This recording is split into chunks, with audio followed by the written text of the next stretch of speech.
ഈ ലോകത്ത് പലതരം ഡ്രോണുകളുണ്ട്. അതായത് ആകാശത്ത് പറക്കുന്നതും വെള്ളത്തിനടിയിൽ പോകുന്ന അണ്ടർ വാട്ടർ ഡ്രോൺസും അങ്ങനെ പലതരം. ജനറൽ ആയിട്ട് നമ്മൾ ഈ പറക്കുന്ന ഡ്രോണുകളെ UAV അഥവാ അൺമാൻഡ് ഏരിയൽ വെഹിക്കിൾ എന്നാണ് പറയാറ്. സോ ഈ UAVയുടെ ഡിഫറെന്റ് ടൈപ്സ് ഏതൊക്കെയാണ് നമുക്ക് നോക്കിയാലോ. ഇതിന്റെ ഫസ്റ്റ് ടൈപ്പ് ആണ് ഫിക്സ്ഡ് വിങ് എയർക്രാഫ്റ്റ് അഥവാ RC പ്ലെയിൻ. ഇതിന്റെ അടുത്ത ടൈപ്പാണ് മൾട്ടി റോട്ടർ അഥവാ നമ്മൾ ജനറലി കല്യാണത്തിനും അതുപോലെ വീഡിയോഗ്രാഫി വർക്കിനൊക്കെ കാണുന്ന ഈ ഡ്രോൺ. അടുത്ത UAV ടൈപ്പാണ് ഇതുപോലത്തെ ഹെലികോപ്റ്ററുകൾ. ശരിയാണ്, ഇതും ഒരു കൈൻഡ് ഓഫ് ഡ്രോൺ തന്നെയാണ്.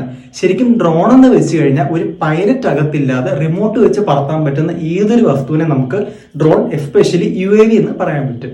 അടുത്ത ഫൈനൽ UAV ടൈപ്പാണ് VTOL എന്ന് പറയുന്നത്, അതായത് vertical take off and landing എന്ന് പറയും. ഒരു RC പ്ലെയിനും ഒരു മൾട്ടി റോട്ടറും തമ്മിൽ മിക്സ് ചെയ്തത് പോലെയാണ് ഒരു VTOL കാണാനിരിക്കുന്നത്. ഇപ്പൊ നിങ്ങളെ കാണിക്കാനായിട്ട് VTOL നമ്മുടെ കയ്യിലില്ല, പക്ഷെ നമ്മളൊരു VTOL ബിൽഡ് ചെയ്യുന്നുണ്ട്. ആ ടൈമിൽ നിങ്ങൾക്ക് ആ വീഡിയോ ഞാൻ ഷെയർ ചെയ്യുന്നതാണ്. സോ ഇതുപോലുള്ള കൂടുതൽ ഇൻഫോർമേറ്റീവ് വീഡിയോക്കായിട്ട് ഇപ്പൊ തന്നെ ഫോളോ ചെയ്യുക.